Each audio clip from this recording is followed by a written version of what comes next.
Lekin men qiz bola bo'lganimda, birinchi bo'lib hamma jo'ralarimga siktirgan bo'lardim qiz bola bo'lganimda. Jo'ralarim mazza qilsin deb hammasiga siktirgan bo'lardim qiz bola bo'lib qolsam. Keyin nima qilardim? Shuni o'ziga bir 20 yil, 25 yil mobaynida devishga topolmaydigan o qiynalib qolganlarga siktirardim bir boshdan. Ko'chaga chiqardim, bir kunda bir 20 ta, 30 ta odamlarga siktirardim, keyin o'sha hammani siktirib, hammani rozi qilib bo'lgandan keyin, hammani to'ydirib olganimdan keyin pulga ishlashni boshlardim.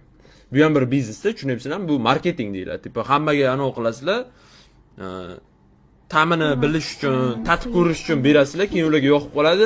O'sha ikkinchi safar kelib go sex deganda sizlar o'zlaringizga narx qo'yib olasizlar. Men xuddi shunaqa qilib birinchi martada hammaga tekinga, o'sha keyingisini bir 200-300 dollarlar qo'yib olardim. Karimovga salom ayting. Karimovni og'ziga qo'tag'im. Hurmat qilsam. Keyin speed bo'lardi. Nima speed bo'ladi? Oxirida hijobga kirib erga tegib, "Oppa! Mana hozir hijob olib kelaman."